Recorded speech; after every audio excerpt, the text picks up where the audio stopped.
Comment ça, pasteur? Écoute ce mystère. Dans le livre d'Éphésiens 6, Paul dit, il nous demande de tenir ferme contre les ruses du diable. Tu vas tenir ferme contre les ruses. Pas de mener un combat contre le diable. Mais le combat que tu mènes, c'est contre la cohorte des esprits. Les esprits méchants, les dominations, les règnes, les principautés, les hôtels de famille. Pourquoi? Parce que le diable opère dans la vie des enfants de Dieu par la ruse. Le diable lui-même n'opère pas dans ta vie par un combat spirituel. Il opère.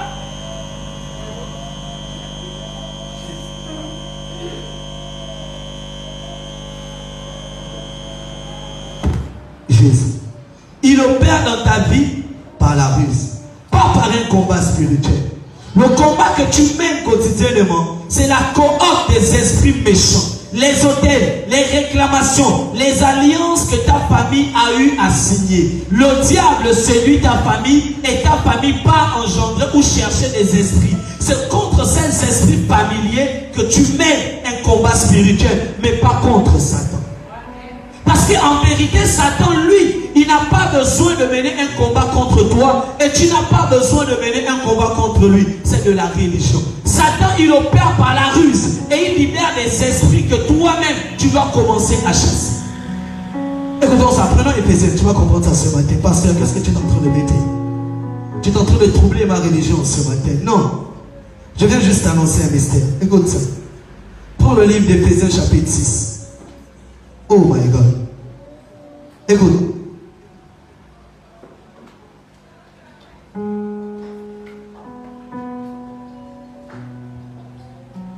Écoutez ça.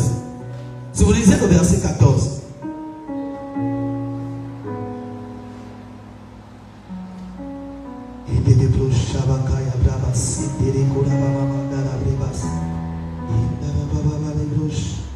Écoutez, on prend le verset 10. Au reste, fortifiez-vous dans quoi?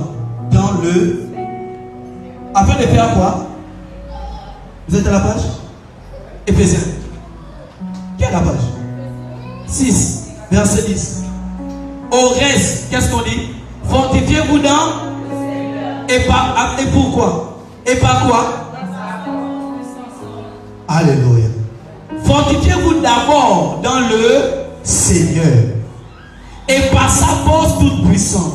Il dit quoi? Revêtez-vous de toutes les armes de Dieu, afin de pouvoir tenir ferme contre quoi? Contre les ruses du diable. Tu as besoin des armes nécessaires de Dieu. Et la première arme que tu as besoin afin de tenir contre les ruses du diable, c'est Osée 6, verset 4. Ou Osée 4, verset 6. La connaissance. Le diable opère dans la vie des chrétiens parce que les chrétiens manquent de connaissance. La Bible dit dans Osée 4, 6, mon peuple est détruit. Mon peuple. Pas le monde, pas les païens. Non, mon peuple, c'est-à-dire l'église est détruite à cause de quoi? Parce qu'il manque à l'église la connaissance. Il ne manque pas à l'église la puissance. Il ne manque pas à l'église l'onction. Il ne manque pas à l'église la prière. Mais il manque à l'église la connaissance. Et le manque de connaissance produit l'échec dans la vie des chrétiens. C'est pourquoi les chrétiens passent plus de temps à mener le combat spirituel au lieu de chercher la connaissance de la parole de Dieu. On passe plus de temps dans les délivrances, dans les feux, au lieu de chercher la connaissance de Dieu. Tout n'est pas un combat spirituel. Il y a des dimensions où tu as besoin de sagesse et de connaissance. Les plus grands échecs des hommes de Dieu ne sont pas liés à l'onction, mais sont liés au manque de connaissance. Est-ce que quelqu'un sait ça? Qu'est-ce qui a fait la chute d'Élie? Le zèle ou la connaissance? C'est le manque de connaissance, le manque de sagesse. Élie a fait descendre le feu des cieux. Élie a égorgé 450 prophètes de Baal. Ce n'était pas la première fois qu'Élie faisait descendre le feu. Élie a fait descendre le feu lorsqu'il était sur la montagne. Si je suis un homme de Dieu, que le feu descende. Il a fait ça 2 fois. À la 3e fois, il n'a plus fait. Élie a dit, si je suis homme de Dieu, il n'y aura plus de pluie, sinon non à ma parole. Le ciel s'est arrêté, il n'y a plus eu de pluie. Mais à cause d'une seule parole, une femme s'est levée. Par manque de sagesse, Élie a fui. Dieu lui a posé cette question. Que fais-tu ici? Que fais-tu ici? Élie, il dit, je fuis. Je suis resté moi seul. Ils veulent me tuer. Tu manques de sagesse. Et qu'est-ce que Dieu lui a dit? Retourne. Va oindre quelqu'un d'autre à ta place. Pourquoi? Élie ne manquait pas de zèle pour Dieu, mais Élie manquait de sagesse. Qu'est-ce qui a tué Jean-Baptiste? Jean qui, lorsqu'il était dans les eaux, il a dit, voici l'agneau de Dieu qui ôte le péché du monde. Je ne suis pas digne d'enlever ses souliers. Mais c'est le même Jean, lorsqu'il était emprisonné, il pose la question, celui à qui il a rendu témoignage, es-tu le Messie? On doit encore attendre quelqu'un d'autre. Mais mon frère, qu'est-ce que tu dis là? Comment peux-tu rendre témoignage de quelqu'un? Et dit, voici l'agneau. La Bible dit, même ses disciples l'ont quitté pour suivre Jésus. Parce qu'il a dit, voici l'agneau de Dieu qui ôte le péché du monde. Je ne suis pas digne de le faire ses souliers. Celui qui m'a envoyé baptiser dans les eaux m'a dit, celui sur qui tu verras descendre la colonne, c'est lui.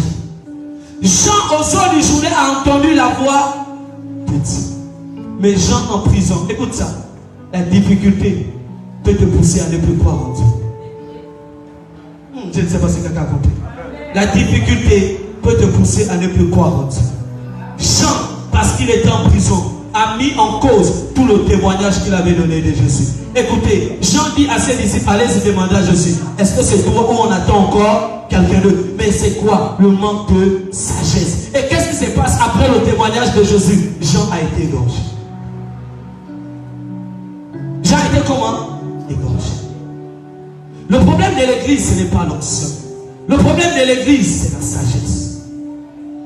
Le peuple de Dieu meurt à chaque fois à cause du manque de sagesse.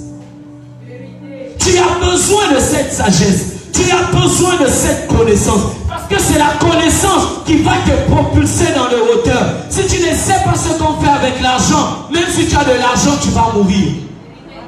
On peut te donner 1 milliard, mais si tu n'as pas la connaissance dans la gestion financière, tu vas mourir. Ce n'est pas l'argent qui fait de toi un homme riche, c'est la connaissance que tu as qui fait de toi un homme riche.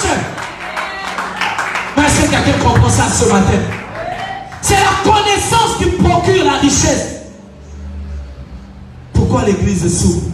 L'église manque de connaissance. L'église manque de productivité. On est resté sous le plan. Oh non, comme disait l'apôtre la semaine, le dimanche dernier, on ne doit pas parler des finances parce que c'est mystique, c'est satanique. L'église s'est trompée, l'église s'est corrompue. Mais la richesse même est le principe des bases du royaume. Lorsque Dieu a créé Éden, Ézéchiel chapitre 28, lorsque Satan appelé Lucifer était à Éden, il n'était pas gestionnaire des arbres, il n'était pas gestionnaire de la forêt, il n'était pas gestionnaire de la terre, il était gestionnaire de quoi, mon Dieu? Wow! Prenez Ézéchiel, vous allez comprendre. Il n'était pas gestionnaire de la forêt. Écoute ça. Tu étais un chérubin, verset 13, Ézéchiel 28, verset 14.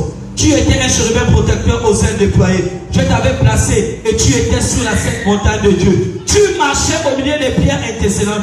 Il n'était pas gestionnaire de la terre. Il était gestionnaire d'escarbouches, d'émeraudes, de l'or, de toutes les pierres précieuses qui peuvent exister sur la terre. Il n'était pas le gestionnaire de la forêt du jardin d'Éden. Il était le gestionnaire de la richesse de Dieu sur la terre. Mais quel est ce Dieu que tu veux? Pourquoi lorsqu'on parle des richesses du royaume, on commence à dire l'église est corrompue? Ah, ils ont changé les messages. Au début, c'était la sanctification, maintenant ils parlent de l'argent. Mais je ne peux pas m'empêcher de parler de l'argent. Parce que l'argent fait partie du principe de Dieu. Agé Dieu dit quoi? L'or et l'argent est à moi. C'est un principe. Une église qui ne parle pas d'argent manquera de richesses. Quelqu'un qui n'aime pas l'argent n'aura jamais l'argent avec lui. Le principe, c'est la connaissance. Tu ne dois pas adorer, mais tu dois aimer. Et quand tu manques de connaissances dans un sujet, tu ne peux pas remporter la victoire par rapport à ce sujet. Qui n'est pas fort dans une matière, lève un peu la main. Au lycée. Quelle est la matière que tu n'aimes pas? Oui, maths. Est-ce que tu n'aimes parce que tu n'aimes pas la maths? Est-ce que ça fait en sorte que tu as les 18? Est-ce que quelqu'un me comprend maintenant? C'est justement parce que tu n'aimes pas cette matière que tu n'auras jamais la moyenne dans cette matière. Est-ce que quelqu'un? Quand tu vas apprendre à aimer, parce que l'amour produit les efforts, tu vas commencer et tu verras les résultats de cette matière. Vous ne pouvez pas vous attendre à recevoir de l'argent si vous ne commencez pas d'abord à aimer l'argent. Quelqu'un dit amen. Je croyais que tu allais acclamer Jésus. Non, on n'a pas changé les messages. Reste là. N'aie pas peur, n'aie pas peur. On n'a pas changé. Alléluia. Et avec moi, je dis non aux ruses du diable contre ma vie. Non, dis bien avec moi, je dis non aux ruses du diable contre ma vie. Alléluia. Souvent, j'ai l'impression que nous ne sommes que 3 dans l'église.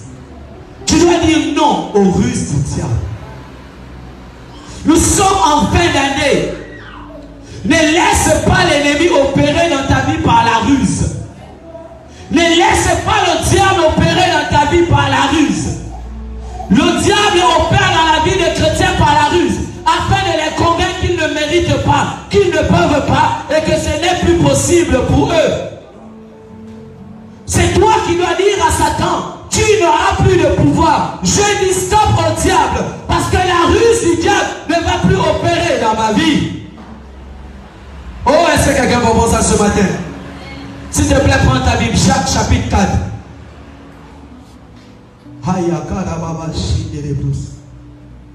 Jacques 4.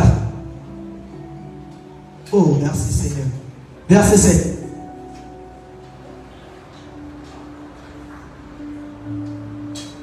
Oh my God. Qu'est-ce que la Bible dit? La Bible dit, soumettez-vous donc. À qui? Et qu'est-ce que vous devez faire? Et qu'est-ce qui se passera? Le problème, c'est pourquoi le diable, posez-vous la question, ou posez-moi la question. Pasteur, mais pourquoi le diable règne encore dans notre vie? C'est parce que tu refuses de te soumettre à Dieu. Pourquoi le diable déchire ma vie? Tu refuses de te soumettre à Dieu. Pourquoi le diable détruit ma vie? Tu refuses de te soumettre à Dieu. Soumettez-vous donc à Dieu. Résistez au diable. Et qu'est-ce qu'il va faire? Il va fuir. Pasteur, c'est écrit au Matthieu chapitre 4. À chaque fois que le diable a parlé à Jésus, il a résisté. Et le diable lui-même est parti. Quand tu es soumis à Dieu, c'est que tu es soumis au principe de Dieu. C'est par principe que tu ne tombes pas dans les ruses du diable. Le premier principe, mon corps est le temple du Saint-Esprit, je n'ai pas besoin d'aller dans la fornication. C'est qui veut dire que quand le diable amène la ruse de la fornication, tu ne tombes pas. Pourquoi? Parce que tu es soumis au principe de Dieu. C'est ce que l'Église ne comprend pas. Le Dieu que tu pries est un Dieu de principe. Soumets-toi à Dieu. C'est soumettre à Dieu. C'est soumettre à la volonté de Dieu. À la parole de Dieu. Lorsqu'un événement arrive, mais que dit Dieu? Et lorsque tu auras la révélation de Dieu, le diable ne pourra plus jamais te séduire. Le diable te déchire parce que tu fais ta volonté. Le diable te déchire parce que tu fais ta volonté. Tant que ta volonté va opérer, tu auras toujours l'impression que tu dois mener un combat spirituel contre Satan. Tant que ta volonté va toujours agir, tu auras du mal à voir la gloire de Dieu. Tant que tu feras ta volonté, parce qu'il y a quoi? Il y a ta volonté et la volonté de ta chair et les esprits qui t'habitent. Alors tu verras que, ah non, ah non, ah non, ah non. Ben, tu verras comment Satan va toujours te manipuler. Il va déchirer ta vie. Il y aura un désastre spirituel. Jésus a voulu résister à un moment donné. Seigneur, non pas, regarde, ce que je veux, c'est que tu éloignes. Mais, écoute ça, non pas parce que ma volonté, c'est que tu l'éloignes. Mais ce n'est pas ce qui est meilleur, c'est ta volonté. 3 heures de prière jusqu'à jusqu'à ce que Dieu, il est resté. Il a compris que la volonté de Dieu, même si elle est difficile, elle est meilleure. Amen. Écoute, je vais te dire un secret. Si Dieu aurait opéré dans la volonté de Jésus, on n'allait jamais recevoir le nom élevé de tous les noms. Ouais. Est-ce que vous savez ça? Amen. Si Dieu aurait répondu à la volonté de Jésus, c'est-à-dire Jésus n'allait jamais aller à la croix. Et si Jésus ne partait pas à la croix, le nom de Jésus allait être un simple nom. La preuve, en hébreu, il y a des gens qui s'appelaient Jésus. Il y avait un bar Jésus. Ça devait être seulement Jésus, fils de Marie. Ça devait être un simple nom. Ouais. Mais parce que la volonté de Dieu s'est accomplie dans la vie de Jésus, alors le nom Jésus n'est plus devenu un simple nom, c'est devenu un nom puissant par lequel tu guéris les malades, tu chasses les démons, tu changes le cours de ta vie par le nom de Jésus. Voilà. Amen. Pourquoi? Parce que la volonté de Dieu a été opérée dans la vie de Jésus. Laisse Dieu faire sa volonté. Apprends à te briser. Brise la chair, le cœur de Caïn enlève. Brise ton être, brise ta chair. Parce que tant que ta chair est là, tu ne pourras pas comprendre les ruses du diable. Tu ne pourras pas voir les ruses de l'ennemi. Et tu ne pourras pas dire stop aux ruses du diable. Pourquoi? Parce que tant que tu demeures charnel, il y aura du mal que l'esprit se révèle entièrement dans ta vie. Et tu ne pourras pas comprendre. Mais là, ça c'est Satan qui est en train de ruser contre moi.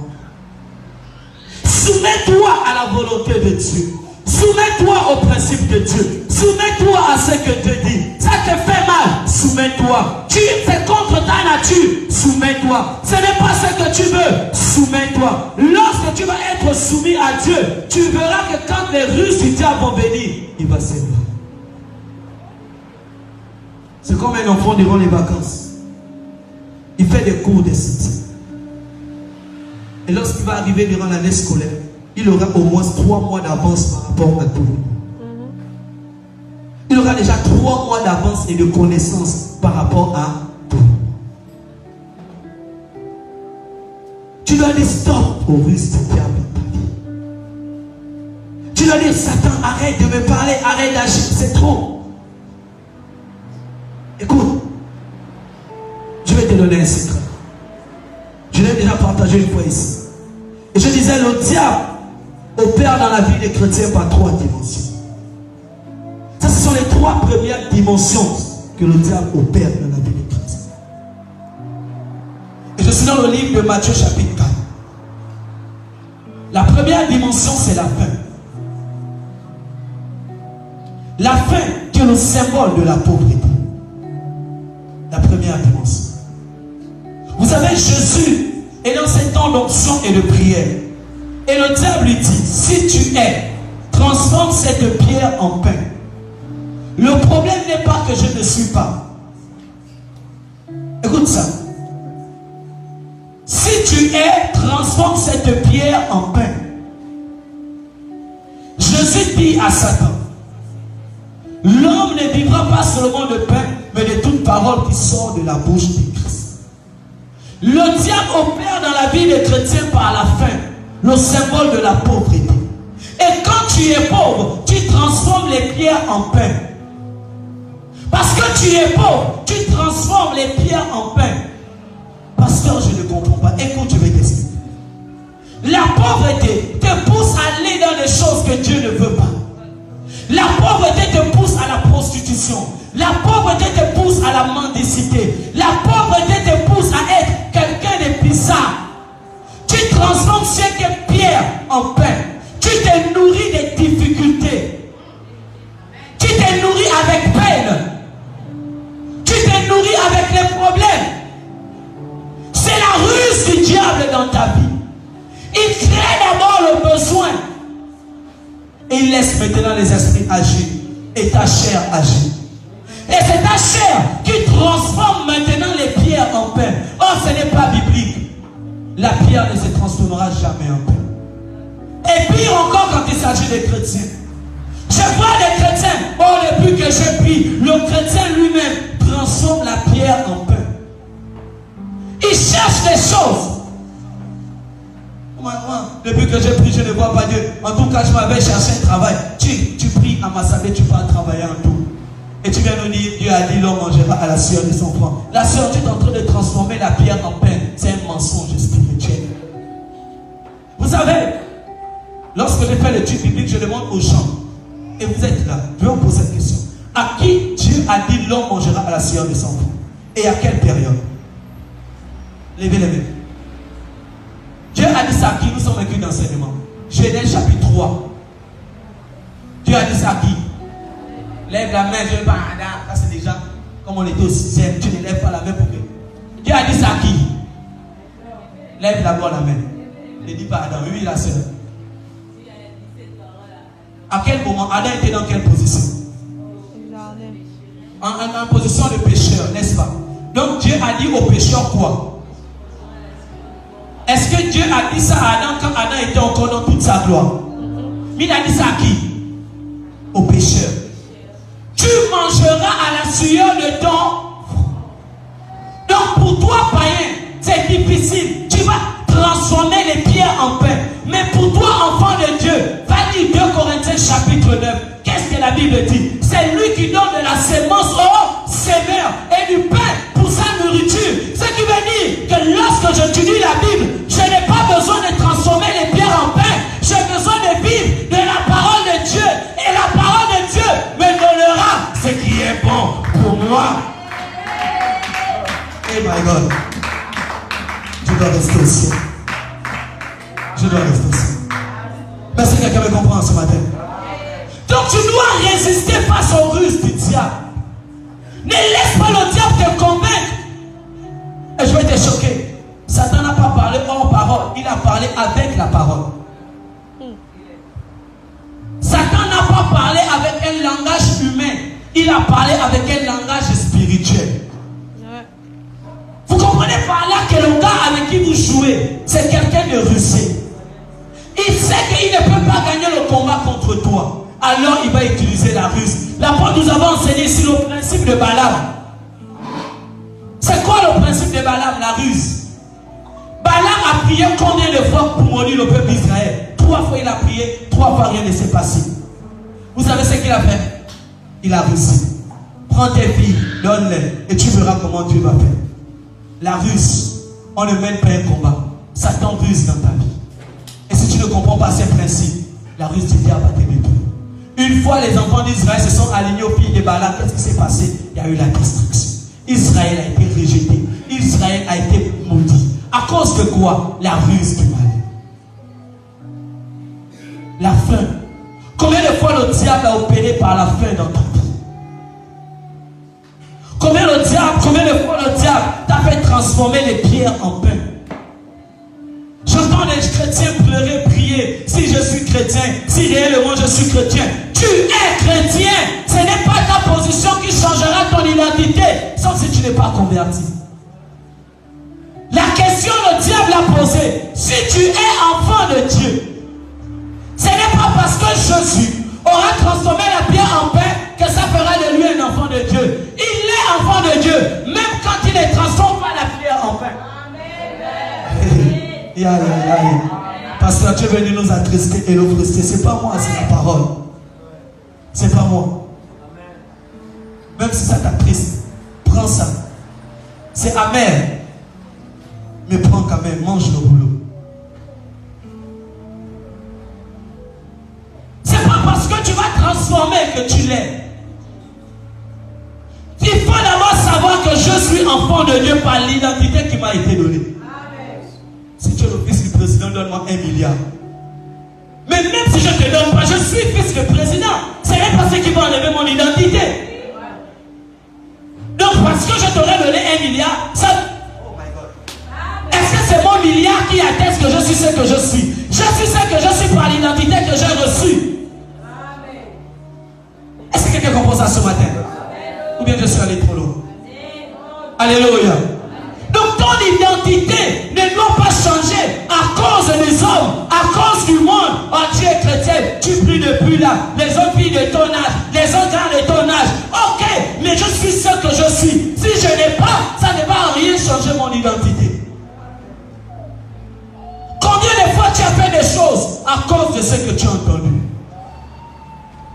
Les autres filles de ton âge sont déjà en mariage. Tu transformes la pierre en pain. Ce n'est pas ton temps, mais parce que tu as dit, tu pars maintenant dans un mariage où tout devient difficile. Qui a déjà croqué le caillou un jour? Tu es dans un mariage, on te bastonne tous les jours, les boss. Tu as tellement honte de venir dire à la famille parce que tu as fait quoi? Tu as transformé la pierre en pain.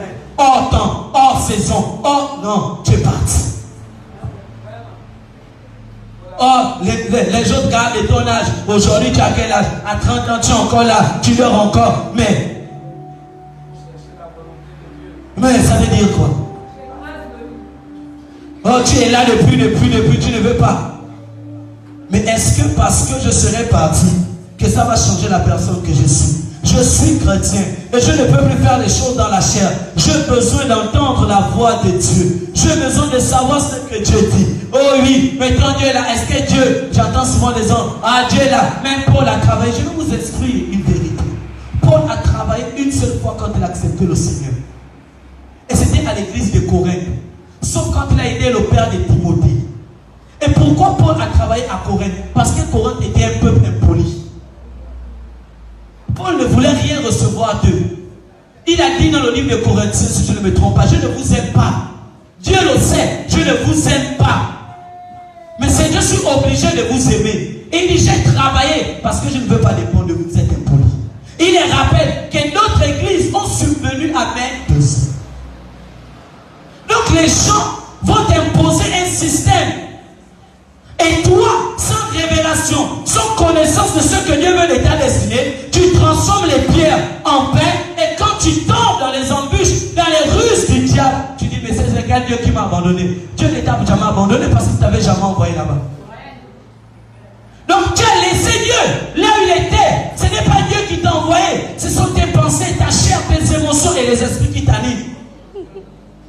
Et tu es parti là-bas. Oh, Dieu m'a abandonné, mais il n'était même pas avec toi, il est resté. Ne transforme pas les pierres en pain dans ta vie. Ne change pas ta destinée à cause des paroles des gens. Écoute ce que Dieu dit de toi. Qu'est-ce que Dieu attend de toi? Ne tombe pas dans la ruse du diable. Tu stop à la ruse du diable. Oh, est-ce que quelqu'un peut dire avec moi, je dis stop aux ruses du diable dans ma vie? Oh, est-ce que quelqu'un me comprend ce matin? Alléluia. Le deuxième principe, c'est l'ignorance. L'ignorance est le symbole de la facilité. Les gens aiment la facilité. Les chrétiens aiment la facilité. On aime ça, la facilité. Il y a des gens qui prient, viennent à l'église. On a dit que Dieu est le Dieu des miracles. Dieu est le Dieu du tout à coup. Il n'y a pas d'onction, je ne vois rien. La soeur, tu aimes la facilité. L'ignorance. Écoute ça. Le verset 5, Matthieu 4.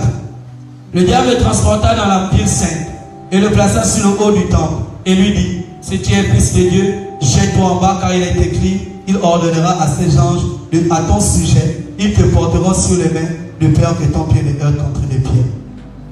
Si tu es le fils de Dieu, jette-toi.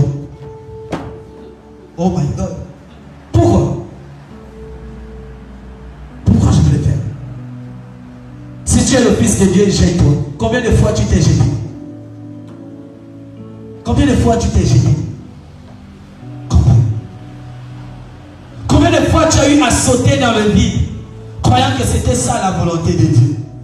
Combien de fois j'entends souvent, oh my God, vous avez ce livre écrit dans Deutéronome, hein? Et même dans le psaume 91, vous allez retrouver ce texte. Saute, il ordonnera à tes anges de te porter de peur que tes pieds ne heurtent contre une pierre. Écoute ça.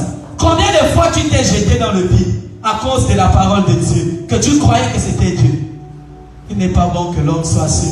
Moi j'ai 40 ans, je ne peux plus me marier. Si je suis enfant de Dieu, allez, tu sautes, tu pars. Dieu a dit que l'homme mangera. Allez, mais tu sautes, tu pars où? Oh non, la Bible dit que je dois. Allez, tu sautes, tu pars où? C'est Dieu qui a tout créé. Je n'ai pas d'enfant. Même les gagas. Allez.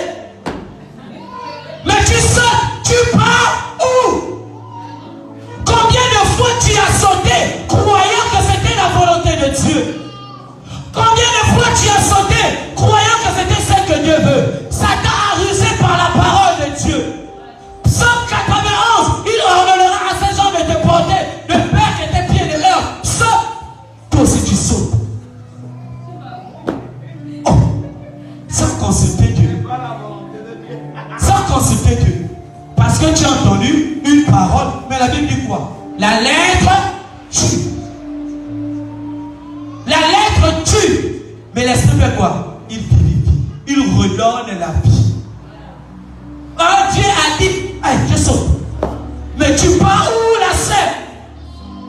Oh, parce que moi j'ai 45 ans. Non, moi je dois me marier. Et la Bible dit que il n'est pas bon que l'homme soit seul. Donc,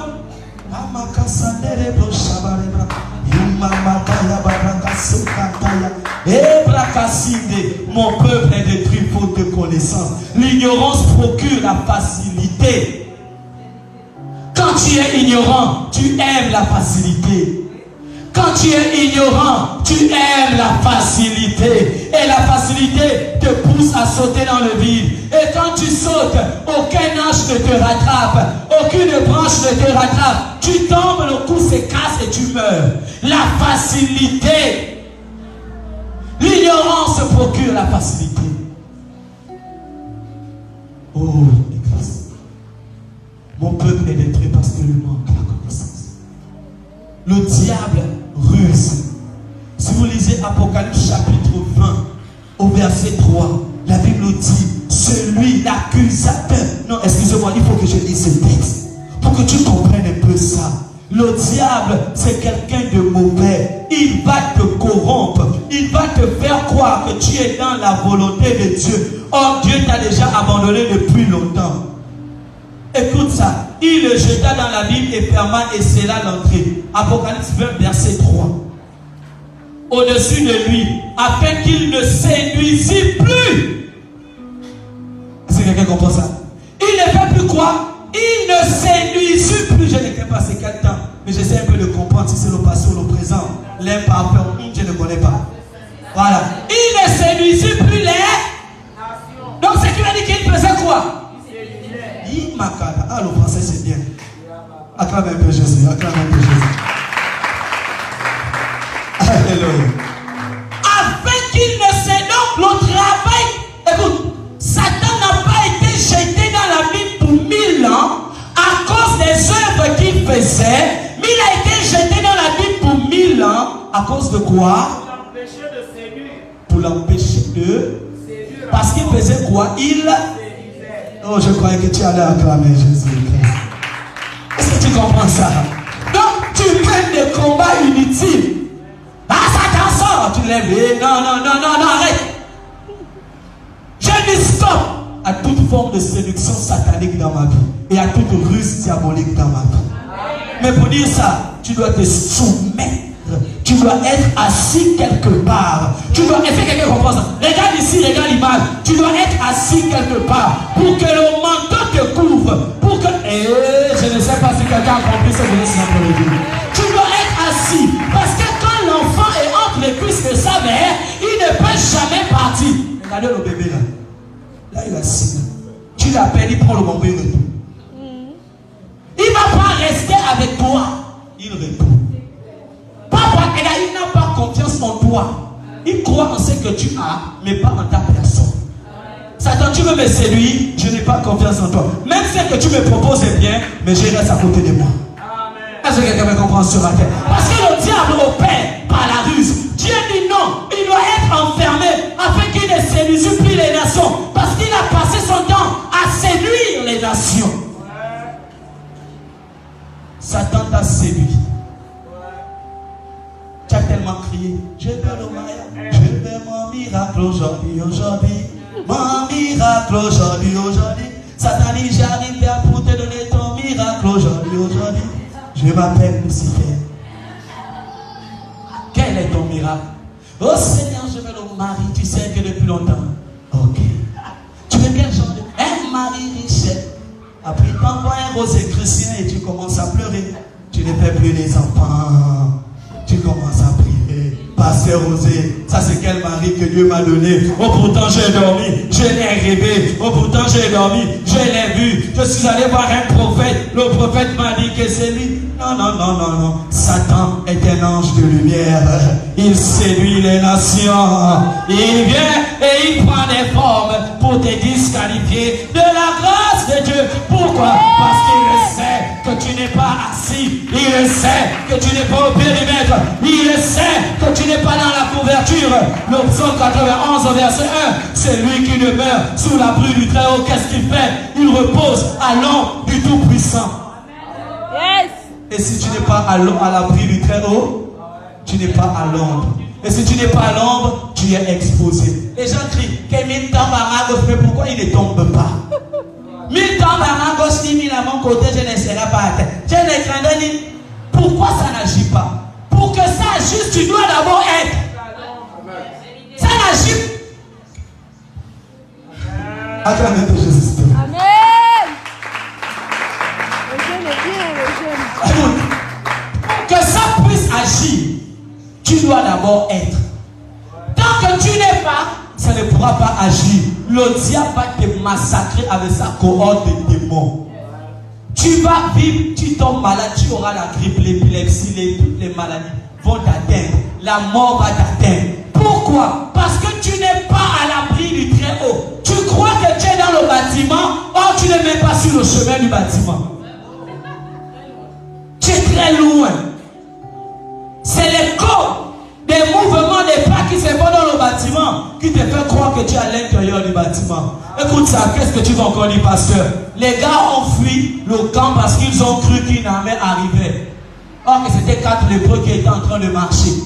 Les gars n'étaient pas encore dans le camp, mais en entendant leur son, ils se sont dit, waouh, il y a quelque chose qui arrive. Il y a des gens qui croient être dans l'église, ils sont encore dehors. Tu veux quel miracle? L'ignorance produit quoi? La facilité. Tu aimes la facilité. Est-ce qu'on a beaucoup besoin de beaucoup gérer? Est-ce qu'on a besoin de beaucoup prier? Est-ce qu'on a besoin de... Oh my God. Est-ce que tu dis ce qui est écrit dans la Bible? Mon peuple est détruit parce qu'il lui manque la connaissance. Tu as le droit de méditer au moins un texte biblique par jour. Ouais. Un texte biblique par jour. Amen. En une année, tu auras lu 366 textes ou 367 textes bibliques. Juste un par jour. Je viens de terminer toute ma vie. Encore une fois de plus. Il faut lire la parole de Dieu. Et là, je dois encore acheter une nouvelle Bible. Parce que quand j'ai déjà trop lu la même Bible, il faut que j'achète une nouvelle. Ça me donne encore le goût de dire, waouh, c'est terrible. Est-ce que quelqu'un comprend ça? C'est comme ça. Pourquoi? Parce que je recherche la connaissance et les mystères cachés de la parole de Dieu. Je dois savoir qu'est-ce que Dieu dit. Il y a des situations où je n'ai pas besoin de mener un combat spirituel. J'ai simplement besoin de dire, lève les mains vers le ciel. Hey. Tu prends. C'est pas l'adoration, on y va. Et donne mon cœur. Et qu'est-ce que je dirais? Mieux à mon âme. Tu es beau de tout. Et qu'est-ce qui s'est passé? Qu'est-ce qui se passe? Même si les mers se déchaînent, Je ferai. tu parlais, tu les Et qu'est-ce que tu diras? Tu es mon repos. Tu es au contrôle. Est-ce que quelqu'un a compris cette adoration? Amen. C'est parce que je lève les mains vers le ciel. Yes. C'est pas parce que je jeûne. C'est pas parce que je prie. C'est parce que je fais quoi? Je lève les mains vers le ciel. Et la Bible dit dans le psaume 27, même si les troupes en armes se penchent contre moi, je serai de la sorte contrainte. Pourquoi? Parce que mon Dieu va me délivrer. Amen. Donc il y a des saisons où tu n'as pas besoin de faire les lias, les yo, le feu, les rakasandaya. Tu as seulement besoin de dire, je me confie en Jésus, en lui point de mal. Pourquoi? Car il est fidèle. C'est ça. Et quand tu es dans cette atmosphère, ça prouve que tu es à l'ombre du Tout-Puissant. Amen. Parce qu'à l'ombre du Tout-Puissant, il y a de l'assurance. Yes. C'est pas les gens, oh Jésus, oh Jésus. Non, tu es encore dehors. Tu n'es pas rentré. Acclame un peu Jésus ce matin. Holy God Spirit. L'idolâtrie. Et voici le troisième point. Premier point, la pauvreté, la faim. Deuxième point, la facilité. Troisième point, l'idolâtrie. Si vous lisez Matthieu 4, il dit quoi? Prosterne-toi devant moi. Prosterne-toi. Je suis dans Matthieu 4 à partir du verset 8 à 9. Prosterne-toi devant moi. Et je te donnerai tous ces royaumes. Tous ces royaumes. Vous savez, l'idolâtrie est le résultat de quoi? Des passions et des émotions. L'idolâtrie est le résultat des passions et des émotions. C'est parce que les gens ont les passions dans la chair. Pas le mot passionné, par un mouvement, par une action. Non. Les passions comme désir. J'espère que je m'exprime bien ce matin. Alléluia. Les passions comme désir. Les gens tombent dans l'idolâtrie à cause de leur passion, à cause de leur désir personnel, à cause des choses qu'ils veulent. Oh, la sœur de Béka a ça. Oh, peut-être pris. Moi aussi j'ai pris comme elle. Tu vas tomber dans l'idolâtrie. Parce que tes désirs vont te pousser à idolâtrer quelque chose. Amen. Il y a des gens qui font des chrétiens qui sont des idolâtres dans l'église. C'est quoi l'idole? L'idole, c'est ce vers quoi tu te prosternes, vers quoi tu pries. Ta prière peut être une idole pour toi. Surtout vous qui venez chercher le travail, les enfants, le mariage. Vous êtes des idolâtres. Les pasteurs, oui, vous êtes des idolâtres. Le mariage est une institution divine. Dieu a institué le mariage. Maintenant, il y a des pratiques peut-être. Il y a des hôtels peut-être. Mais tu ne dois pas prier Seigneur mon mariage. Tu dois dire à Dieu, les forces qui m'empêchent de rentrer dans mon mariage, je les dérace. Père, donne-moi les stratégies d'accès. C'est comme ça que tu vas prier. Seigneur mon mariage, Seigneur mon mariage. Seigneur, tu as dit idolâtre. Quitte-la à côté de nous, idolâtre. Seigneur, tu as dit la femme stérile enfantera. Seigneur, c'est toi-même qui as dit idolâtre. Il y a des gens qui ont conditionné leur vie à ce qu'ils veulent. Si je n'ai pas d'enfant, ma vie n'est plus pleine. Idolâtre, quitte à côté de nous. Dieu ne te donnera jamais d'enfant. Si moi je ne suis pas marié, je ne suis pas heureux, je ne peux pas servir, je ne peux pas. Idolâtre, quitte à côté de nous. Tu ne vas jamais te marier. Quitte. Idolâtrie spirituelle. Le résultat des désirs personnels, des émotions. Si je n'ai pas, je ne suis pas. Mais je vais vous choquer. Abraham n'avait pas d'enfant. Mais Abraham a prié pour quelqu'un qui était stérile, qui a eu des enfants avant lui. La Bible dit Abraham était chez Abimelech. Dieu a dit à Abimelech, cet homme est un prophète, Dieu est stérile, il va prier pour toi. Mais Abraham lui-même n'avait même pas d'enfant. Mais il a prié pour quelqu'un qui était stérile. C'est pas parce que tu n'as pas que ta joie va partir, que ta joie de vie va partir. Seigneur, tu as dit, il n'est pas bon que l'homme soit seul. Si je n'ai pas la femme, est-ce que ça m'empêche de prier? Mais alors, tu continues à servir Dieu. Peut-être elle viendra quand elle verra aussi l'onction. Ah! Tu ne veux pas fonctionner, tu es charnel, tu veux la femme. Charnel plus. Ta petite onction de 2 heures, après quand elle va bénir, tu vas devenir encore charnel. Oh non, Dieu a dit que je dois quitter l'église là pour aller prier à tomber. Mais tu as encore charnel? Une charnel encore est venue dans ta vie. Maman gaga envoyé ce. Oh non, tu as encore charnel. Le mari vient. Moi je ne veux pas que tu pars à l'église. Hein. Et si c'est toi qui choisis, Antonio ou moi. Mais tu es charnel à la base, tu vas choisir le mari. Tu penses que tu vas choisir? Tu penses que tu as le courage de dire, moi, j'ai choisi Dieu. Tu es charnel. Ah, c'est lui qui paye moi, c'est lui qui met, c'est lui qui, je vais faire comment? Dieu c'est dans le cœur, charnel. Charnel plus. Tu es bien charnel. Plus. Oh, Dieu c'est dans le cœur. Si Dieu ne voulait pas que j'ai cet homme, il ne devait pas me l'envoyer. Tu es sûr que c'est Dieu qui l'a envoyé vers toi? Ça? Bien. Tu es sûr? Oh, tu cherches le travail. Maintenant, on te dit, tu travailles frère de lundi à dimanche. Ah, c'est la volonté de Dieu. Si Dieu a vu mes années de souffrance, il m'a donné ce travail-là. Tu es sûr que c'est Dieu? C'est le diable qui a voulu. D'abord, tu n'as pas d'onction. Donc, la petite onction que tu avais là, le Satan dit à quitte là. Tu me fais le bruit tous les jours, le feu. C'est le travail. Maintenant, tu es devenu encore païen. Mais le père qui priait là, pasteur Rosé, ah, maman, je l'ai vu là-bas au bar la dernière fois. Ah, mais qu'est-ce qui s'est passé? Il n'était pas d'abord spirituel. Est-ce que quelqu'un comprend ça? L'idolâtrie, les désirs, le cheveu, le je dois, le moi. Tu es un peu ça au-dedans de toi. Moi, je. Non. Il n'y a jamais nous. Ou bien, ce qu'on appelle ça comment les pronoms personnels s'arrêtent souvent à je. Tu es ça au-dedans de toi. Ce sont les ruses du diable. Le diable a dit à Jésus, prosterne-toi et je te donnerai. Je te donnerai quoi? En tant qu'humain, je te donne ce que tu peux. Qu'est-ce que tu veux que Satan peut te donner? Oh, je remercie Seigneur. Comme ça, le Saint-Esprit me dit une chose. Il y a des choses que le diable te donne que tu veux. Et ce n'est pas Dieu. J'ai lu le texte. Si tu te prosternes devant moi, je te donnerai. Là, c'est parce que c'est Jésus. Ramène ça dans ton contexte. Ce qui veut dire qu'il y a des choses que le diable peut nous donner. Pourquoi? Parce que nous le voulons. Ah oui. Donc Satan donne aussi le mariage. Satan donne aussi le travail. Satan donne aussi les enfants. Mais tu sais ce qui se passe après? Tu te prosternes devant lui.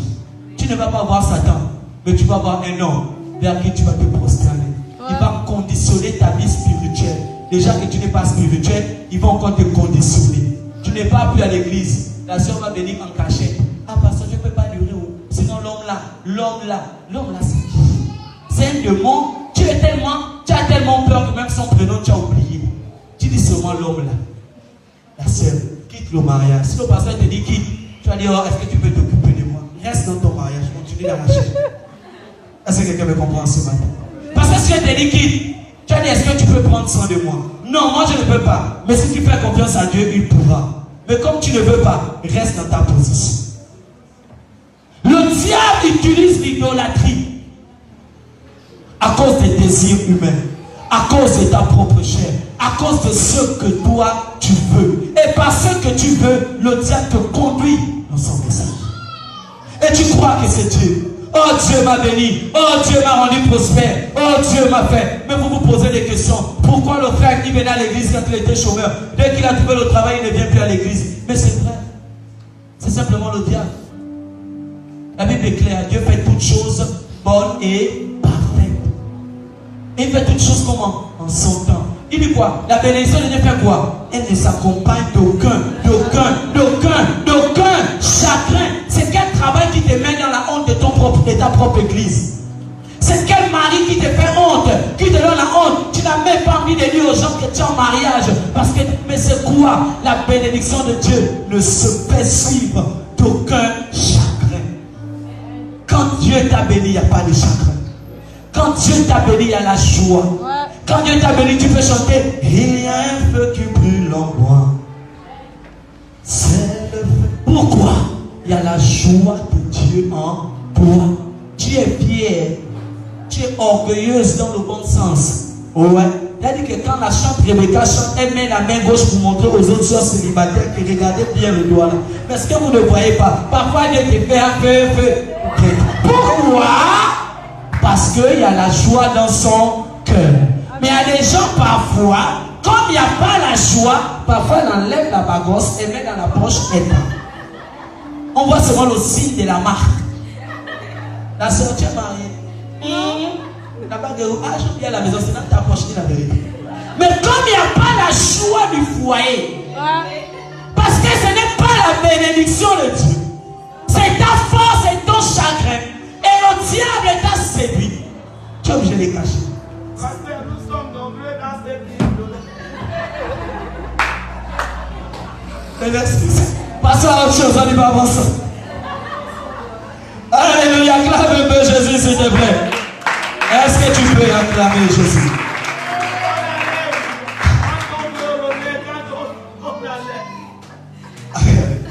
Alléluia.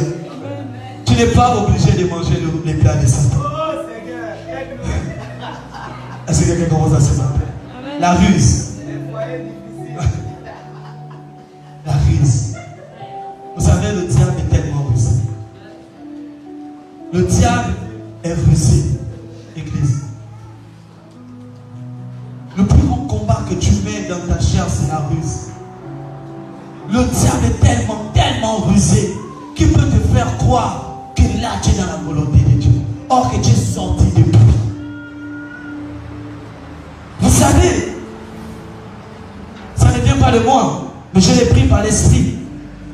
on l'a dit ici, tu n'es pas obligé de manger les mets du roi.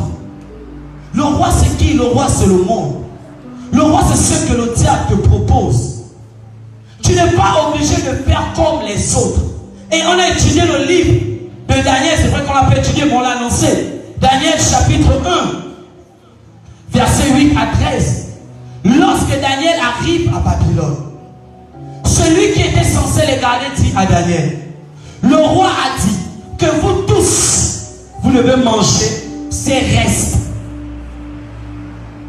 Donc ce qu'il a mangé, ce qu'il a bu, c'est vous qui devez manger ça. Daniel a dit non. Si pour les autres, ils le font, mais pour moi et mes frères, nous ne le ferons pas. Ce qui est commun aux autres ne doit pas être commun à ta vie. Ce que tout le monde fait, tu n'es pas obligé de le faire. C'est pas parce que toutes les filles de ton âge ne sont plus que toi aussi tu ne dois plus être. Je parle aux jeunes filles de l'église. Amen. Oh, toutes les filles de mon âge, à 16 ans, elles ont déjà un gars, elles ont les iPhones. Tu penses que c'est bien? Tu penses que c'est bien? Tu n'es pas obligé de manger de ce repas-là. Pourquoi tu souffres dans ton âme? Parce que tu crois que les autres mangent bien. Pourquoi tu souffres dans ta chair? Parce que tu crois que l'herbe est plus verte de l'autre côté. Amen. Pourquoi tu souffres dans tes émotions? Parce que tu crois que l'herbe est plus prospère, a un bon goût de l'autre côté. Daniel a dit à cet homme, éprouve-nous durant 10 jours. Éprouve-nous durant 10 jours. On ne mange pas les mêmes rois. On ne boit pas son eau. On ne boit pas son vin. Donne-nous seulement des légumes. Amen. Et si notre apparence a changé, comme le pasteur osait, acclamez que Jésus.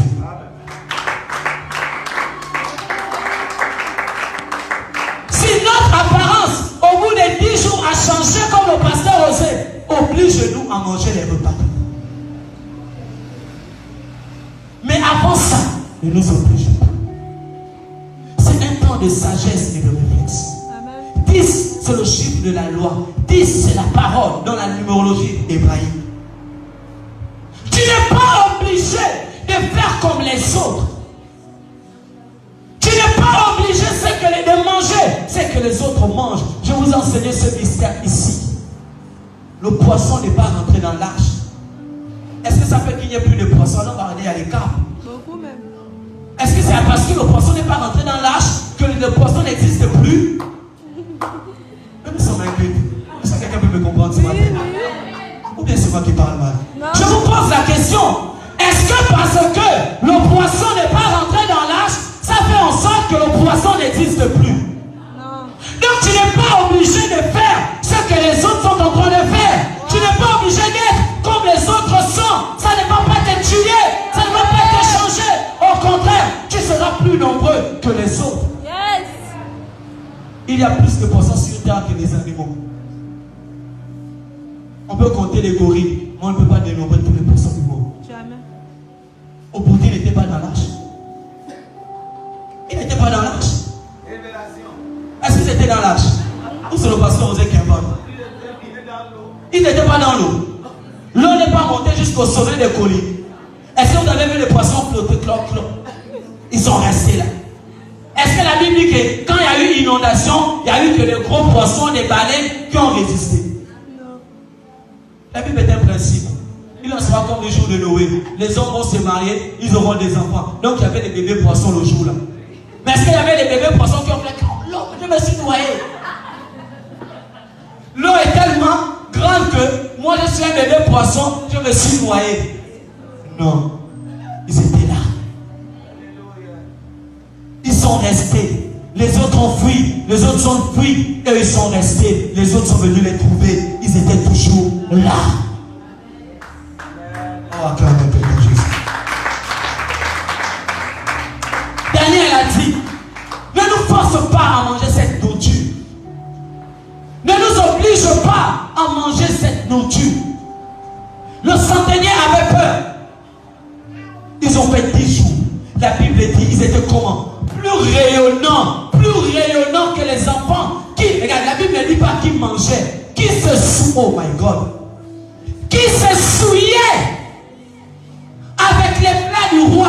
Ce qui veut dire, ce que toute la communauté font, parfois ce n'est pas bien, ils sont en train de te souiller. Ouais. Tu n'es pas obligé de te souiller. C'est pas parce que toutes les filles de ton âge portent les jeans collés que tu dois porter les jeans collés. Ce n'est pas forcément bien. Ouais. Je vais te dire une chose, qui est le premier créateur de la mode?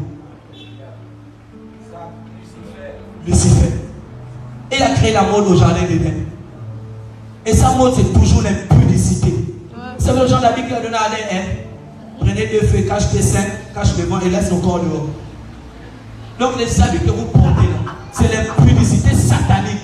Vous êtes des adorateurs de Satan. Vous êtes des fils de Lucifer et des filles de Lucifer. Tu montes ton standard que tu ne laves pas bien, tu marches avec. C'est Lucifer qui a créé cette mode. Et quand Dieu a vu que cette mode n'est pas digne de ses enfants, il a changé l'accoutrement de Adam et Ève. Il les a vaincus. Il a donné à Adam un vêtement spirituel et symbolique. Il a donné un vêtement qui montre juste cette partie-là, qui le couvre tout le corps.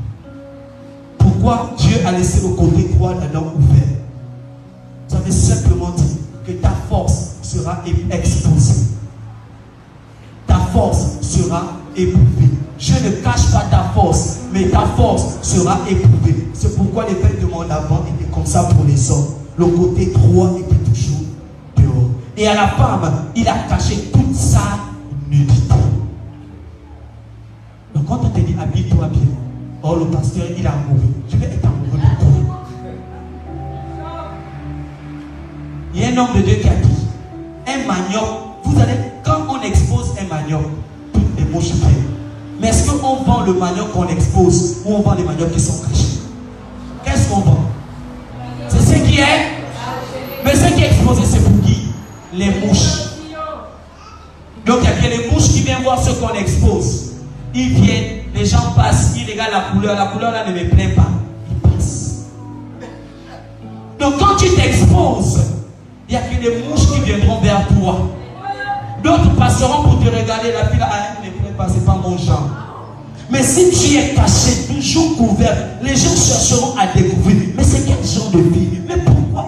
Mais c'est qui est? Parce que tu renfermes en toi un mystère. Mais les hommes aussi. On vous dit porter les gros pantalons comme le pasteur, vous dites non, il n'est pas à la mode. Moi, ça je ne peux pas être à la mode. Tant que je suis propre et je me sens bien dans mon corps, gloire à Dieu, le reste on avance. Tu vas mettre toutes tes destinées. Même pour faire ça, tu n'arrives plus. Même pour faire ça, tu n'arrives plus. Bon, c'est parce que j'ai vécu quand même. Même pour faire les mouvements, pourquoi? Tu veux montrer que ouais, le gars il est costaud. La soeur ne regarde plus le culte. Tout ce que tu dis là n'est plus prophétique pour elle. Ah, le gars est costaud, ouais. Le gars est costaud, ouais. Et tu regardes même les mains. Oh, ma carrière, il n'est même pas marié. Après, tu commences à chercher. Bonjour, et vous savez, quand quelqu'un veut rentrer dans la sélection pour savoir, et votre épouse, ah, je ne suis pas encore marié. Oh, merci Seigneur, il n'est pas encore marié. Mais ce n'est pas la soeur qui est possédée. C'est toi-même qui es aussi possédé. Tu as commencé à séduire la soeur par ton accoutrement. Bon, comme elle est aussi fragile, elle est tombée. C'est pas bon? Soyez décents, et la Bible nous le demande. Soyez décents. Habillez-vous bien, propre. C'est ce qui glorifie le Seigneur. Vous n'êtes pas obligé de faire comme le monde. Vous n'êtes pas obligé d'aller vivre comme le monde. Le monde ne vous imposera qu'un système. La mode passe, la voisine l'a dit. Quoi? Rien ne se crée, mais quoi? On dit quoi? Qui connaît encore la loi de la voisine? Rien ne se perd, rien ne se crée, mais qu'est-ce qui se passe? Tout se transforme. C'est même biblique. Ecclésiaste dit quoi? Ce qui a été sera. La preuve année, si vous partez dans les lycées et collèges, tous les jeunes garçons portent des gros pantalons, ils font le folie, ils mettent des boutons de justice. À une certaine époque, quand on demandait ça aux gens, Les gens disaient c'est aberrant, on ne peut pas le faire. Mais maintenant ils le font. Rien ne se crée, rien ne se perd, mais tout se transforme. Ouais. Mais toi, garde ta dignité. Toi, garde ta position. Tu n'es pas obligé de faire comme les autres. Daniel a dit, je n'ai pas besoin de me souiller. Daniel a dit, je n'ai pas besoin. Parce qu'il savait au Dieu en qui ils avaient cru. Petite chose, tu pars. Oh, alors là-bas, tu pars. Tu n'as pas de vie spirituelle. Ouais. C'est toi qui es chrétien, c'est toi qui accompagne les gens chez les camarades. C'est toi qui es chrétien, c'est toi qui parles dans les temps. Mais tu as quelle est ton identité? Et quand Satan te bastonne, oh mon Dieu, mais tu n'as même pas de carrure, tu n'as pas de charisme, tu n'as pas de personnalité spirituelle. Tu dois avoir une identité. Daniel a dit, je ne mange pas, fais-moi confiance. Amen. Et le résultat, Daniel était sage. Arrête ça. Est-ce que tu vas te laisser séduire par le diable? L'année est en train de terminer. Nous sommes dans une année de surnaturel, de bénédiction et de grâce. Je ne viendrai pas te dire chasse, invoque, non. Je vais juste réveiller ta conscience ce matin en te disant, dis un peu stop au russes du diable. Satan te dit, il reste 2 semaines ou 3 semaines. Tu crois que le miracle, oui, Satan, c'est encore possible. Tu veux m'amener, me faire comprendre quoi? Même à la dernière minute, Dieu peut opérer un miracle. Je n'ai pas besoin de que tu vas venir me séduire. Ah, n'espère plus. Attends que... Non, c'est encore possible. Fin. Arrière de moi, c'est... Oh, est-ce que quelqu'un comprend ça ce matin? Amen. Est-ce que tu peux pas acclamer ton Jésus ce matin? Oh, alléluia. Je vais te dire un secret ce matin. Ton environnement ne doit pas t'influencer. Vous savez, écoute ça. Ce n'est pas, note ça. Ce n'est pas la forêt qui fait l'arbre. Mais c'est l'arbre qui constitue la forêt. Ouais. Il n'y a pas de forêt sans arbre. Ton environnement ne doit pas te conditionner. Amen. C'est toi qui conditionnes ton environnement. Il n'y a pas de forêt sans arbres. Pour qu'il y ait une forêt, il faut qu'il y ait des arbres. Il n'y a pas de forêt sans arbres. Mais c'est l'arbre qui constitue la forêt. Donc sans arbre, la forêt n'existe pas. Sans toi, il y a des choses qui ne vont pas exister. Donc tu n'as pas besoin de te soumettre aux autres, ou au dire des autres, ou à ta condition, ou à ton environnement. Tu conditionnes ton environnement. Soyez d'accord comme ça. Amen. S'il n'y avait pas d'arbre qu'on appelle au Koubé, il ne devait jamais avoir une forêt qu'on appelle la forêt des autres. Souvent les gens sont conditionnés par leur environnement. Les gens croient que leur environnement détermine qui ils sont. Les gens croient que leur environnement détermine ce qu'ils doivent être ou qu'ils seront demain ou après-demain. Oh non, comme disait l'apôtre la dernière fois, je n'ai pas un nom, je n'ai pas une dent. Non, non, non, non, non, non, non, non, non, non, non, non. Arrête ça. Plus jamais ça dans ta vie au nom de Jésus. Quelqu'un me donne le meilleur des amens. Oh, est-ce que tu peux acclamer Jésus-Christ? Oh, alléluia. Je vais vous raconter une histoire qui va faire mal peut-être. C'est dans le livre de Luc chapitre 7 verset 19 à 21. Cette histoire peut vous faire mal. Ça va vous déranger un peu. Vous connaissez l'histoire de Lazare le pauvre et du riche. Alléluia. Lazare qui était toujours assis avec l'ulcère, tellement les chiens venaient le lécher, tellement dans sa pauvreté il mangeait des miettes. Vous connaissez cette histoire, n'est-ce pas? Ok. C'était la faute du riche que Lazare soit là. Non, mais c'est un sérieux répondant. Est-ce que c'était la faute du riche? Bon, le riche était obligé de donner à Lazare la nourriture. Non. Est-ce que c'est le riche qui a dit à Lazare de venir s'asseoir là? Non. Il y a des gens qui sont conditionnés par leur mode de vie. Ouais. Dis un peu, j'ai décidé de changer ma vie. J'ai décidé de changer ma vie. Si Lazare aurait dit au riche, soigne-moi moi et je deviendrai ton esclave. Le riche allait l'histoire. Mais Lazare s'est habitué à quoi? À sa position. Lazare s'est habitué à quoi? À la mendicité. Au point où les chiens te lèchent. D'une part, le riche était gentil. Si quand on dit miette, il n'y a pas de c'est pas des miettes de riz. Ou il y a les miettes de poulet. C'est qui veut dire que le riche laissait quand même tomber quelque chose pour que l'argent mange. Est-ce que quelqu'un me comprend ce matin? Lorsqu'on parle de miettes, je ne sais pas s'il y a des miettes de poulet. Bon, qui a déjà vu les miettes de poulet? Eux, ils aimaient manger les agneaux, les veaux. Lorsqu'on dit le mot miette en hébreu, c'est en fait, c'est pas assez. C'est pas beaucoup. Tu laisses, peut-être tu as mangé le poulet, tu as laissé un petit morceau là où il y a le truc blanc là. Je ne sais pas comment on appelle ça. Avec 3 traits de viande. Tu as laissé ça dans l'os, tu as laissé ça dans l'assiette. Le petit riz qui ne peut plus rentrer dans la partie de ton ventre qui est déjà rassasié avec de l'eau là. C'est ce que tu as laissé. Donc les Hébreux appellent ça miette. C'est un peu, c'est méprisable. Mais Lazare mangeait quand même ça. Donc ce qui veut dire que Lazare pouvait décider de changer son mode de vie. Mais Lazare s'était habitué à son mode de vie. Et je vais te dire, ton mode de vie n'influencera jamais Dieu. Ton mode de vie ne va pas influencer Dieu. Lazare était habitué, ça n'a pas empêché, ça n'a pas fait en sorte que Dieu descende pour dire, mais Lazare, il est temps pour toi de te lever, tu vas être guéri. Jamais. Tu dois décider de changer. Tu dois décider de te lever. Qui a dit aux 4 lépreux de se lever? Oh merci maman. Qui les a demandé? Eux-mêmes ils ont décidé. Est-ce que quand ils ont décidé, Dieu n'était pas avec eux? Dieu était là. Souvent il y a des gens qui mangent souffrent. Tu souffres parce que tu aimes souffrir. Tu souffres parce que tu aimes ça. Ouais. Et ce n'est pas Dieu qui te fait souffrir. Je vais te choquer. Même dans ta souffrance, si tu as accepté Jésus, tu iras au paradis. Donc si ta souffrance n'influence pas ton accès au paradis, c'est que ta souffrance n'influence pas Dieu. Seigneur, pourquoi moi? Tous les jours c'est moi. Parce que tu aimes ça, décide de changer et tu verras comment Dieu va marcher avec toi. Amen.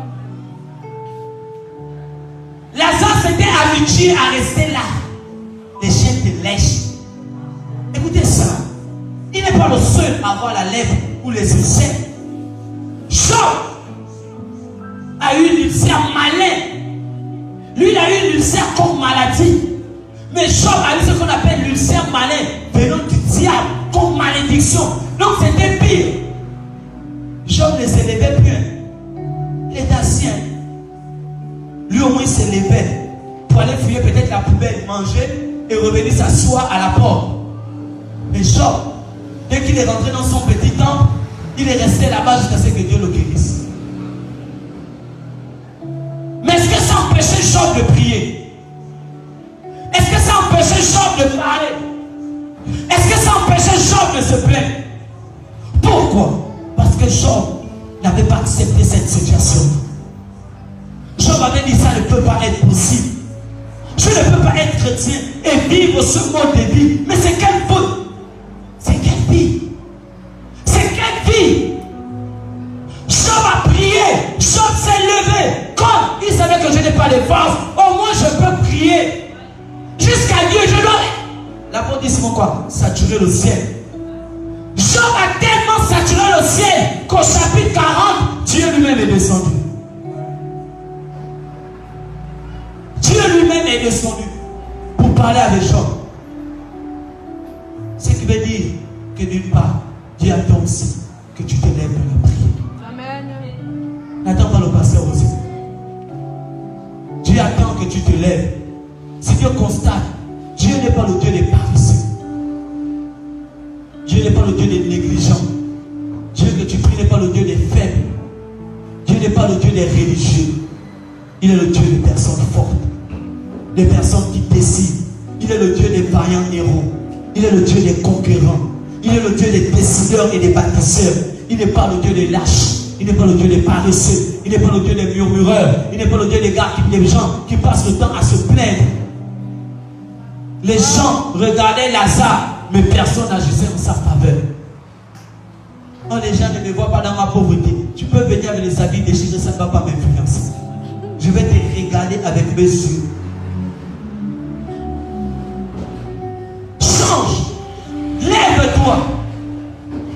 Parle. Et tu verras comment Dieu va agir. Il y a un lépreux qui est parti vers Jésus. Seigneur, si tu le veux, tu peux me rendre tout. Et à cette époque que Jésus racontait l'histoire, il était sur la terre. Il n'était pas encore ici. Pourquoi tu ne veux pas changer? Tu attends qui pour te faire changer? Tu attends qui?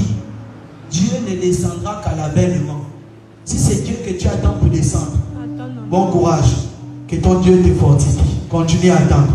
Et quand tu l'auras trouvé, fais-nous signe, s'il te plaît, nos frères ou la sœur. Est-ce que quelqu'un comprend ça ce matin?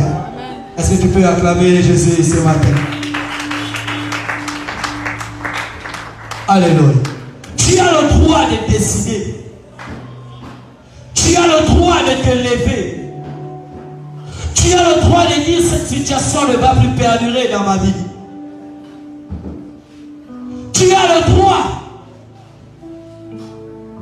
Je vais terminer par ces textes. Quelqu'un prend Luc 15. S'il vous plaît.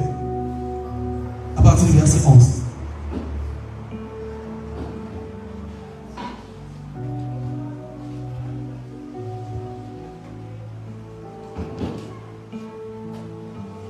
J'aimerais qu'on étudie cette histoire. Très belle histoire.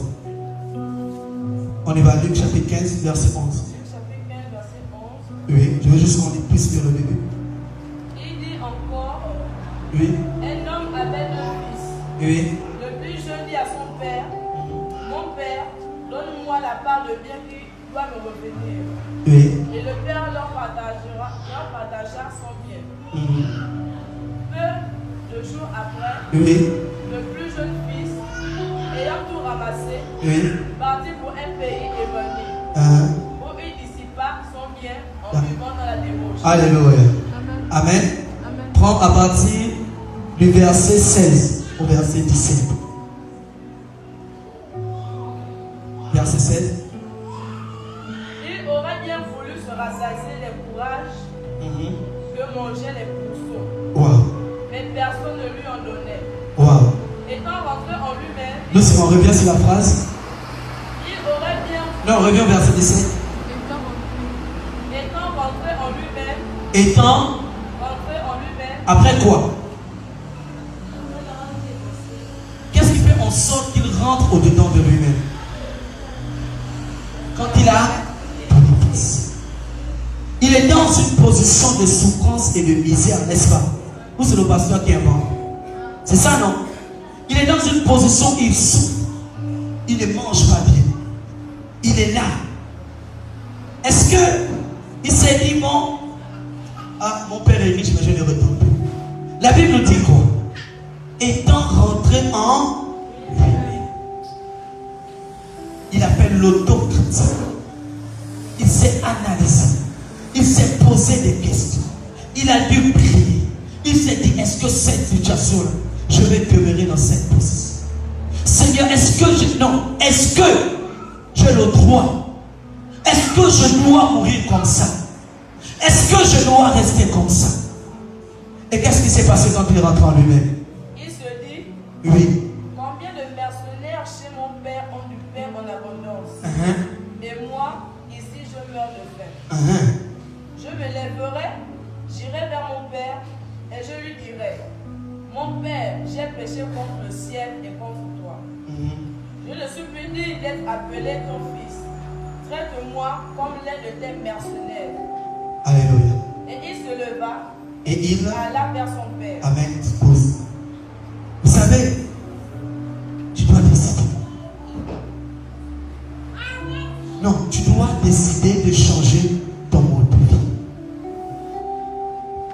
Tu ne peux pas rester là comme Lazare, se faire lécher par les chiens. Quand tu peux encore décider, décide. Parce qu'il y a des dimensions où ça ne dépend pas de toi, mais ça dépend de Dieu. Mais je vais te dire une chose, quand ça dépend encore de toi, s'il te plaît, décide. Cette situation dépendait encore de lui. Il a dit, je ne peux pas retourner en tant que fils. Je veux juste aller chez mon père pour pouvoir manger, pour pouvoir me rassasier, pour pouvoir bien dormir, qu'il me traite comme un esclave, comme un mercenaire, ça ne me dérange pas. Mais ce qui est sûr, c'est que cette vie-là, ce n'est pas ma vie. Je préfère avoir la vie d'un mercenaire que d'avoir la vie d'un pauvre. Donc la vie d'un militaire, un homme qu'on envoie en guerre. Je préfère que de rester dans la... Combien de fois tu as dit ça? Combien de fois étant rentré en lui-même? Ça veut dire qu'il a analysé sa vie. Il a fait l'autocritique. Le diable est venu avec la ruse. Écoute ça. Écoute cette révélation. Le diable est venu avec la ruse. Même quand tu prends la décision, le diable vient ruser. Le diable est venu avec la ruse. Ton père ne t'aime plus comme avant. Il avait déjà pris la décision. Mais le diable a dit non. Il faut que je déstabilise son esprit. Ton père ne t'aime plus comme avant. Va vers chez ton père comme un mendiant. Va chez ton père comme un mercenaire. Et c'est très souvent ce que beaucoup des enfants de Dieu font. Souvent ils s'éloignent de Dieu. Et ils viennent, Seigneur, je ne suis pas dit, mais s'il te plaît, aie compassion. Mais Dieu t'attend depuis, il est à la porte. Dieu t'attend depuis, il est à la porte. Quand le Fils est arrivé, le Père, regardez, les projets que lui-même il avait déjà. Oh, merci Seigneur. La volonté, oh j'aime ça quand tu parles. La volonté que lui-même il avait déjà résolue. Dieu a dit, non pas ta volonté, mais ma volonté. Tu ne seras jamais esclave quand tu rentres auprès du Père. Tu ne seras jamais esclave quand tu écoutes la volonté de Dieu. Tu ne seras jamais esclave quand tu fais la volonté de Dieu. Si tu es esclave, c'est que le diable a utilisé la ruse dans ta vie. Il a voulu aller comme un esclave parce que la ruse du diable était déjà rentrée dans sa vie. Il a voulu aller comme un esclave dans la maison de son père parce que le diable avait déjà utilisé la ruse dans sa vie. Il n'y a que le diable pour faire de toi un esclave. Mais Dieu ne fera jamais de toi un esclave. Je ne sais pas si quelqu'un me comprend ce matin. Dieu ne fera jamais de toi un esclave. Si tu es esclave, c'est que tu es sous le joug de la ruse du diable. Il a voulu être un assassin, un tueur, un mercenaire, quelqu'un qu'on envoie pour tuer. Parce que le diable avait déjà rusé. Et qu'est-ce qu'il a fait? Il a transformé la pierre en pain. Tu veux manger? Oui. Deviens mercenaire. Tu veux avoir un lit? Oui. Deviens mercenaire. Les gens quand ils lisent, ils croient que c'est beau. Mais parce qu'il est retourné dans la maison de son père. Mais il est retourné pour quel but? Pour devenir un assassin. Il n'est pas retourné pour être fils. Il est retourné pour devenir un assassin. Pourquoi? Le diable avait rusé. Le diable a utilisé la ruse. Et il est devenu quoi? Un assassin. Un assassin. Et quand il arrive,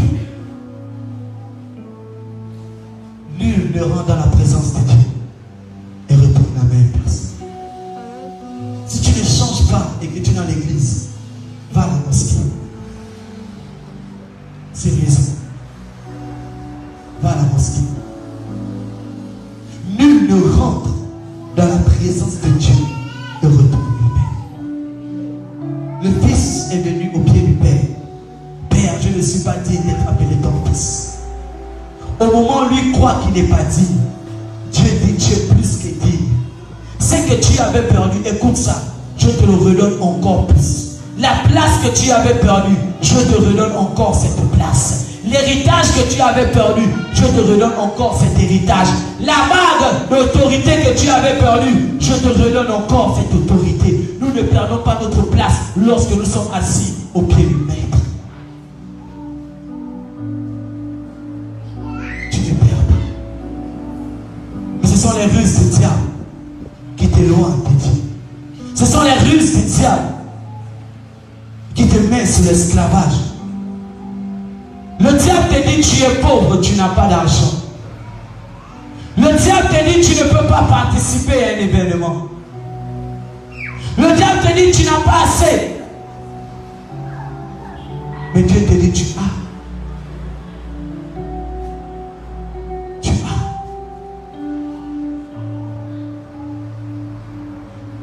Nous sommes en train de préparer un événement. Une soirée de louange et d'adoration.